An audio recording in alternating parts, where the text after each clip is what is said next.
दुनिया में बेयरली कोई इंसान होगा जिसको इजराइल पैलेस्टाइन के मामले को के बारे में ना पता हो, क्योंकि हम कई समय से देख रहे हैं कि हर दूसरे दिन कोई ना कोई न्यूज़ आ रही है और इस इजराइल पैलेस्टाइन की वजह से इजराइल ईरान वॉर भी होता है। और इस इजराइल पैलेस्टाइन वॉर की वजह से हमने देखा है कि कई सारे लोगों की जान जा चुकी है। बताया जा रहा है कि 60,000 से ज़्यादा लोग जो हैं वो मारे जा चुके हैं। और इसकी वजह से ऐसा नहीं है कि 60,000 से ज़्यादा लोग मारे जा चुके हैं, कई सारे लोग घायल हैं, इंफ्रास्ट्रक्चर पूरा डैमेज हो चुका है, जो बेसिक नेसेसिटी होती है वहाँ के लोगों की वो पूरी नहीं हो चुकी है। 21st सेंचुरी में लोग वहाँ पे भूखे मर रहे हैं। और इस पूरे मामले की वजह से इजराइल को कई सारे देशों के द्वारा कंडेम भी किया जा चुका है। यूरोपियन कंट्रीज जैसे कि जर्मनी, फ्रांस और इटली जैसे देशों में इजराइल के अगेंस्ट में कई बार विद्रोह भी हो चुका है, विरोध भी हुआ है, जो पैलेस्टाइन को रिकॉग्नाइज करने की बातें कर रहे थे। फाइनली अब यूएसए के मतलब इंटरवेंशन की वजह से अब फाइनली इजराइल पैलेस्टाइन मामला, जो कि हमास, जिसको इजराइल टेररिस्ट ऑर्गेनाइजेशन मानता है, उसको अब ये जो पूरा वॉर है, वो जो ये जो पूरा विवाद है वो अब खत्म किया जा सकता है ट्रंप के 20 पॉइंट्स गाजा प्लान को लेकर के। और हम ये इस चीज को लेकर के और ज्यादा मतलब इंडियंस की तरफ से ये समझ में आता है जब इंडिया की जो पीएम है, जो नरेंद्र मोदी जी हैं, उन्होंने ट्रंप के इस 20 पॉइंट प्लान को सपोर्ट भी किया। उन्होंने इस चीज को एक्स के ऊपर में पोस्ट भी किया था। और उसके बाद हम देखते हैं कि ट्रंप के द्वारा वापस से मोदी जी के इस एक्नॉलेजमेंट को जो है वो एक्नॉलेज किया जाता है और वो बोलते हैं कि हाँ, ये मतलब जो सपोर्ट इंडिया की तरफ से है वो सही है। तो ये जो पूरा 20 पॉइंट प्लान है ट्रंप का, हम इसके बारे में देखेंगे कि क्या ये फीजिबल भी है या नहीं है, और इसके ऊपर हमास क्या कर रहा है। क्या हमास इसको एक्सेप्ट करेगा, और अगर हमास एक्सेप्ट नहीं करेगा उस सिचुएशन में जो इजराइल का मतलब प्लान है वो किस तरीके से इजराइल जो है वो एक्शन लेगा, ये हमें देखना होगा। तो hello and welcome, this is PJ report and I am Prashant Jha. अब ये जो पूरा है, अब इस 20 प्लान की वजह से ट्रंप को जो है वो फाइनली हो सकता है कि मतलब नोबेल पीस प्राइज मिल जाए। पर देखो, नोबेल पीस प्राइज भले मिले ना मिले अलग बात है, पर ह्यूमैनिटी के लिए एक बहुत बड़ा कंसर्न था कि जो गाजा के लोगों के साथ हो रहा था वो कहीं ना कहीं एक ह्यूमैनिटी को संसार करने वाला हरकत था। तो ये जो ट्रंप का 20 पॉइंट गाजा प्लान है वो क्या है, तो भैया व्हाइट हाउस जो है ट्रंप की तरफ से ये 20 पॉइंट प्लान रखा गया है। कब? जब 66,000 लोग जो हैं वो मारे जा चुके हैं, और इस प्लान से बताया जा रहा है कि पूरा जो गाजा का सिचुएशन है वो सॉल्व हो जाएगा। अब इजराइल का जो रिस्पांस है वो देखते हैं कि बेंजामिन नेतन्याहू ने ये बोला है कि भैया ये जो ट्रंप का 20 पॉइंट प्लान है इसको ये मतलब एक्नॉलेज करते हैं और ये इस चीज को एक्सेप्ट भी करते हैं। लेकिन ये साथ में आप ये खुद क्लिप देखिए जिसमें जो इजराइल के जो मतलब आप समझ सकते हैं प्रेसिडेंट, प्राइम मिनिस्टर हैं, वो ये कहते हैं कि अगर ये चीज गाजा के द्वारा नहीं माना जाता है, हमास के द्वारा नहीं माना जाता है, फिर वो इस चीज को मतलब कंप्लीटली सॉल्व करेंगे। कैसे? तो सॉफ्ट तरीके से हो या फिर हार्ड तरीके से। Bloodshed. But if Hamas rejects your plan, Mr. President, or if they supposedly accept it and then basically do everything to counter it, then Israel will finish the job by itself. This can be done the easy way, or it can be done the hard way, but it will be done. उसके बाद Hamas का ये position है कि Hamas ने बोला था, अल जजीरा के जो हमास के ऑफिशियल हैं महमूद मर्दवी, उन्होंने अल जजीरा को बोला था कि अभी तक उनको कोई भी रिटन मतलब पीस प्लान जो है वो नहीं मिला है, इसीलिए वो इनके ऊपर में कोई बात नहीं कर सकते। और आप अगर देख सकते हैं, अगर ये आप छोटा सा मैप देखिए जिसमें अब दिखाया जा रहा होगा कि कैसे इजराइल जो है वो गाजा के अंदर में घुस चुका था और गाजा के बहुत अंदर जा चुका था। और अब जो है इस प्लान से ऐसा बताया जा रहा है कि अगर ये इजराइल के द्वारा तो माना ही गया है, अगर ये गाजा हमास के ऑर्गेनाइजेशन के द्वारा अगर ये मान लिया जाता है, फिर इजराइल अपने ट्रुप्स को वापस बुला लेगा और एक बफर जोन क्रिएट किया जाएगा गाजा एरिया में ही, जिस बफर जोन में मतलब अभी फिलहाल जो है वो इजराइल के जो ट्रुप्स हैं वो वहां पर डिप्लॉयड रहेंगे, मतलब इस चीज को मॉनिटर करने के लिए। और देखिए ये 72 घंटे का भी टाइम दिया गया था। अब देखिए ये जो मिलिट्री ऑपरेशंस हैं, अगर इस चीज को मान लिया जाता है तो फिर जो भी इजराइल के द्वारा मिलिट्री ऑपरेशंस गाजा में किया जा रहा है वो सभी को सस्पेंड कर दिया जाएगा, बंद कर दिया जाएगा। बैटल लाइंस को जो है वो मतलब वहीं पर रोक दिया जाएगा। जिस तरीके से इजराइल गाजा के अंदर में एंट्री ले रहा है वो वहीं रुक जाएगा, वो वापस अपने ट्रुप्स को बुला लेगा। और जितने भी हॉस्टेजेस इधर इजराइल के द्वारा या फिर हमास के द्वारा जो रखे गए हैं उनको एक दूसरे के साथ एक्सचेंज किया जाएगा। अब देखिए जो मतलब इजराइल के द्वारा 250 ऐसे पैलेस्टाइन के मतलब सिटीजन को लाइफ सेंटेंस, लाइफ इंप्रिजनमेंट दिया गया था, मतलब जेल में रखा गया था इजराइल के द्वारा, उसको रिलीज किया जाएगा। 1700 जो गाजन्स हैं उनको मतलब आप समझ सकते हैं इजराइल के द्वारा डिटेन किया गया था, इनको रिलीज किया जाएगा। और वहीं पर ये 15:1 का प्लान बनाया गया है, जिसमें अगर एक इजराइल हॉस्टेज को हमास के द्वारा रिलीज किया जाता है तो उसके बदले में जो इजराइल है वो 15 लोगों को रिलीज करेगा। इधर वो मतलब अगर उनकी डेड बॉडी है तो वो, या फिर अगर वो जिंदा है तो उनको रिलीज किया जाएगा। बस 30 सेकंड लूंगा। इस चैनल को मैंने आप लोगों के प्यार से 6000 सब्सक्राइबर्स तक ले आया हूं, और अगर आपका साथ ऐसे ही मिला तो इसे और भी लेके जाएंगे, और अगर नहीं मिला तो ये YouTube के एल्गोरिदम में कहीं खो जाएगा, एंड मुझे पता है आप ऐसा होने नहीं देंगे। So thank you so much for your awesome प्यार। उसके बाद ये जो पूरा प्लान है, उस प्लान में हम देखते हैं कि एक बार अगर ये सब प्लान अगर शुरू होगा तो ये कब होगा, तो एक बार अगर जो हमास है वो सारे इजराइल के हॉस्टेजेस को रिलीज कर देता है, उस केस में ये प्लान जो है वो आगे बढ़ सकता है। और इस प्लान में सबसे पहले हमास जो है उनको ये कमिट करना पड़ेगा कि भैया ये हमास और इजराइल, मतलब जो गाजा के लोग हैं, जो पैलेस्टाइन के लोग हैं और इजराइल के लोग साथ में रह सकते हैं। उसके बाद जो हमास, जो टेररिस्ट ऑर्गेनाइजेशन इजराइल के द्वारा माना जा रहा है, उनके जितने भी वेपन हैं उन सबको सीज किया जाएगा और उनको जो है वो डिस्ट्रॉय कर दिया जाएगा, उनको डीकमीशन कर दिया जाएगा, और एक सेफ पैसेज प्रोवाइड किया जाएगा।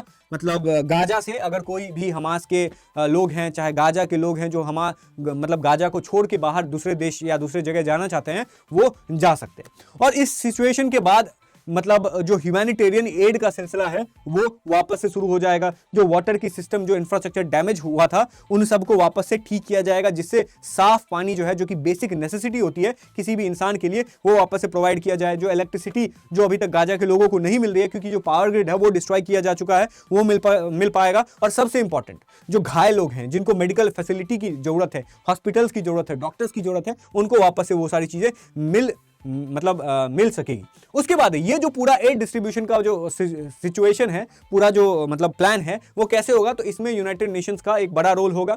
उसके बाद रेड क्रेसेंट जो सोसाइटी है, मतलब वो इसमें हेल्प करेगी, मतलब जो ह्यूमैनिटेरियन एड है वो प्रोवाइड करने के लिए। उसके बाद जो राफा ओपनिंग है, जो गाजा से इजिप्ट जाने का जो एक तरीके से पैसेज दिया जा रहा था, जिसको इजराइल के द्वारा बंद कर दिया जाता है ताकि जो गाजा के लोग हैं वो दूसरे देश जा ना सके, तो उसको वापस से जो है वो खोला जाएगा, जिससे जो है वो मूवमेंट का फ्लो हो सके। और उसके बाद एक तरीके से एक प्लेटफॉर्म बनाया जाएगा, मतलब टेम्पररी एक तरीके से एक टीम बनाई जाएगी जो कि गाजा को गवर्न करेगी। गाजा में आने वाले टाइम में क्या होगा, इस चीज को फाइनलाइज किया जाएगा। इसमें जो चेयरमैन होंगे वो ट्रंप होंगे, टोनी ब्लेयर होंगे। उसके बाद अलग दूसरे वर्ल्ड लीडर्स को भी इसमें इंक्लूड किया जाएगा, और इससे जो है वो एक तरीके से पैलेस्टाइनियन टेक्नोक्रेट्स बनाया जाएगा, जो कि डे टू डे गवर्नेंस करेगा, और इसमें जो है वो इंटरनेशनल एक्सपर्ट्स भी रहेंगे अपने सजेशंस को देने के लिए। उसके बाद आप देख सकते हैं कि किस तरीके से एक टेम्पररी ट्रांजिशनल टेक्नोक्रेटिक एक तरीके से कमेटी बनाई जाएगी, जो कि डे टू डे सर्विसेज को देख रेख कर सके कि किस तरीके से सिचुएशन जो है वो ठीक हो रही है, किस तरीके से एडमिनिस्ट्रेशन जो है वो चल रही है। और इसी टेक्नोक्रेटिक लीडरशिप में जो है वो पैलेस्टीनियंस को इंक्लूड कर किया जाएगा, क्योंकि उन्हीं के लिए फैसला लिए जा रहे हैं। उसके बाद इसमें इंटरनेशनल एक्सपर्टीज भी होंगी, जो ग्लोबल एक्सपर्ट्स हैं, जो अरब लीडर्स हैं, उन सबको इसमें डाला जाएगा। जो यूएन के लीडर्स हैं, जो यूएन में मतलब ऑफिशियल्स हैं, उनको यहां पर डाला जाएगा। और इसमें ऐसे लोगों को डाला जाएगा जिसमें मतलब कहीं ना कहीं इजराइल का, ना वो इजराइल को सपोर्ट कर रहे हो, ना वो गाजा को सपोर्ट कर रहे हो, मतलब न्यूट्रल एक्सपर्ट्स को यहां पे बिछाया जाएगा। और ट्रंप जो है कोई भी अगर पीस प्लान करते हैं तो अपना वो ट्रेड वाला जो सिचुएशन है वो लेके आते ही हैं, और इसमें भी उन्होंने यही काम किया है कि भैया अगर गाजा ऐसा प्लान मान लिया जाता है हमास के द्वारा, फिर जो ट्रंप है उनकी एडमिनिस्ट्रेशन क्या करेगी कि मतलब सिटीज को वापस से डेवलप करेगी, इन्वेस्टमेंट्स करेगी, जिससे इंफ्रास्ट्रक्चर ग्रो हो सके, जॉब क्रिएट हो सके। ये सारी चीजें यहां पर हैं। उसके बाद टैरिफ्स वगैरह भी बोला जा, टैरिफ्स भी नहीं लगाया जाएगा, मार्केट एक्सेस दिया जाएगा, बिजनेस इंसेंटिव्स दिया जाएगा। और उसके बाद अगर कोई इंसान, मतलब पहले बोला जा रहा था कि इस तरीके से जो इजराइल फोर्सेस के द्वारा, आईडीएफ के द्वारा जो गाजा के ऊपर में अत्याचार किया जा रहा है, जिसकी वजह से गाजा के लोगों को फोर्सफुली भगाया जा रहा है, एक तरीके से बोला जा रहा था, तो किसी भी इंसान को गाजा छोड़ के जाने के लिए मजबूर नहीं किया जाएगा। वो इंसान गाजा में रहे, गाजा को डेवलप करे और अपना जो लाइफ स्टाइल है वो भी बेटर करे। इस प्रिंसिपल को फॉलो किया जाएगा। अब देखिए, इन सब चीजों को, इतनी बड़ी बड़ी बातें, जो इतनी अच्छी अच्छी पॉइंट जो रखी गई हैं, इसके लिए क्या करना होगा, तो सबसे पहले हमास को या फिर जो अदर हमास के फैक्शंस हैं उनको बिल्कुल सरेंडर कर देना पड़ेगा, और हमास को ये बोलना पड़ेगा, कमिट करना पड़ेगा। और साथ में ये भी बोला गया है कि जो गाजा में गवर्नेंस आएगी उसमें हमास का कोई भी रोल नहीं होगा, 1% रोल भी नहीं होगा। जो भी मिलिट्री, जो भी टेरर, जो भी ऑफेंसिव इंफ्रास्ट्रक्चर हमास के द्वारा या फिर टेररिस्ट ऑर्गेनाइजेशन के द्वारा डेवलप किया गया है, जिससे इजराइल के ऊपर में अटैक किया जा सके, उन सभी इंफ्रास्ट्रक्चर को डैमेज पहुंचाया जाएगा। हमने देखा है कि कैसे गाजा में जो अंडरग्राउंड टनल्स बने हैं ताकि वहां पर जो है वो टेररिस्ट जो हमास जो आतंकवादी हैं वो वहां पर रह सके, उन सभी टनल्स को डिस्ट्रॉय किया जाएगा। मतलब कंप्लीटली आप कह सकते हैं हमास को मतलब वहां से बिल्कुल ही हटा दिया जाएगा, हमास का कोई भी रोल नहीं होगा। और ये बात सही भी है कि इस एक हमास की वजह से वहां के लोगों को इतना बड़ा प्रॉब्लम झेलना पड़ जाता है। अक्टूबर 7 में अगर हमास के द्वारा इस तरीके से हरकत नहीं किया जाता, फिर आज के टाइम पे जो वहां के लोग हैं उनको ये सारी प्रॉब्लम झेलनी ना पड़ती। इसीलिए हमास के साथ ये किया जा रहा है। जो इंफ्रास्ट्रक्चर है, मिलिट्री टनल्स है, उनको डिस्ट्रॉय किया जाएगा, वेपन को डीकमीशन किया जाएगा। और कहीं ना कहीं जो इंटरनेशनल जो लोग हैं, जो अरब लीडर्स हैं, उसमें वो साथ आएंगे। कैसे आएंगे? तो आप देख सकते हैं कि जो अरब लीडर्स जो ये कह रहे थे कि हमास के साथ बहुत मतलब गाजा के साथ बहुत बुरा हो रहा है, उन सारे अरब लीडर्स को ये एक तरीके से सिक्योरिटी अश्योरेंस देना होगा। किसको? इजराइल को, कि आज के बाद आपके साथ जो अक्टूबर 7 वाला हरकत हुआ वो हरकत ना हो। और इसके लिए गारंटी कौन दे रहा? वो कतर देगा, वो सऊदी अरेबिया देगा। और वो लोग मिल करके ये इंश्योर करेंगे कि जो मतलब गाजा की तरफ से ऐसी हरकत वापस से दोबारा ना हो और फिर से कोई भी सिचुएशन जो इजराइल को वापस से फेस करना पड़ा, जिसकी वजह से इजराइल ने रिटेलिएट किया, वो ना करना पड़े। और इसी की वजह से अरब लीडर्स और यूनाइटेड स्टेट्स मिलकर के एक तरीके से एक इंटरनेशनल मतलब स्टेबलाइजेशन फोर्स बनाएगा जो कि टेम्पररी होगा। और ये इंटरनेशनल स्टेबलाइजेशन फोर्स, जिसको ISF बोलते हैं, ये गाजा में डिप्लॉय किया जाएगा, जिससे वहां पर गाजा के अंदर एक पुलिस फोर्स बनाया जाएगा जो कि देख सके कि जो हमास जैसी जो टेररिस्ट ऑर्गेनाइजेशन है वो वापस से तो ग्रो नहीं हो रही है। क्योंकि हमास वापस से जब ही ग्रो होगा तब फिर से इजराइल के द्वारा एक बड़ा अटैक किया जाएगा और फिर से वही सारी सिचुएशन दोबारा से डेवलप हो जाएंगी जो अभी हो रही हैं। इसीलिए सबसे पहले ISF को गाजा में डिप्लॉय किया जाएगा, वो वहां के लोगों को पुलिस फोर्सेस बनाई जाएगी जो कि इस तरह की चीजों को रेगुलेट करेंगी। और फिर वहां पर बॉर्डर सिक्योरिटी फोर्सेस, जो बॉर्डर है उसको सिक्योर किया जाएगा कि जो मतलब एक तरीके से गाजा को पूरा सील कर दिया जाएगा, जिससे गाजा के जो लोग हैं वो इजराइल में जा आ फिलहाल के लिए नहीं सकेंगे। ठीक है। और एक लॉन्ग टर्म सॉल्यूशन की बात की जाएगी। तो ये पूरा सिचुएशन यहां पर होगा कि एक बार ISF ने, जो इंटरनेशनल स्टेबलाइजेशन फोर्स जो बनाया जा रहा है यूनाइटेड नेशंस ऑफिशियल्स और अरब लीडर्स के द्वारा, वो एक बार अगर ये कंट्रोल कर लेती है पूरे मतलब गाजा को, उसके बाद ही जो IDF है, जो इजरायली डिफेंस फोर्स है, वो वापस से गाजा को धीरे धीरे छोड़ती आएगी। और एक बार वापस से पूरा जब मतलब सिचुएशन ठीक हो जाएगा गाजा में, तो वापस जो इजराइल जो है वो गाजा से बाहर आ जाएगी।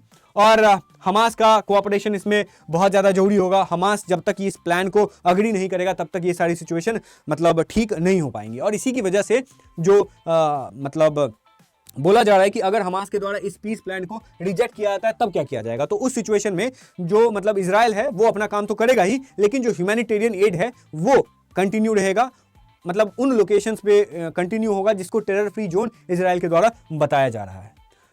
उसके बाद हम देख सकते हैं कि वापस क्या हो जाएगा। तो वापस जो मतलब यहूदी हैं, वहाँ पे जो मुस्लिम हैं, उनके बीच में डायलॉग स्टैब्लिश किया जाएगा ताकि इंटरफेथ यूनिटी बढ़ सके। क्योंकि ये जो है कहीं ना कहीं एक तरीके से रिलीजियस वॉर की तरह भी इसको देखा जा रहा है। टॉलरेंस बढ़ाया जाएगा, पीस के बेनिफिट्स दिखाए जाएंगे, नैरेटिव जो बनाया गया है उसको वापस से मतलब एक पीसफुल नैरेटिव में डेवलप किया जाएगा। और मतलब ये एक तरीके से पूरा प्लान है।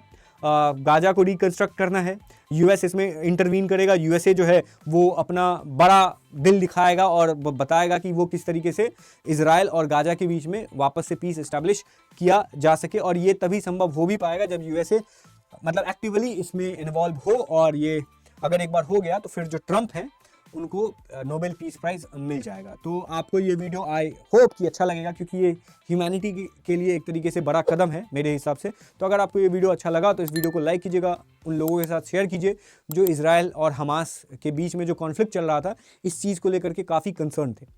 बाकी मैं मिलता हूँ आपसे नेक्स्ट किसी वीडियो में, तब तक के लिए thank you so much, keep learning.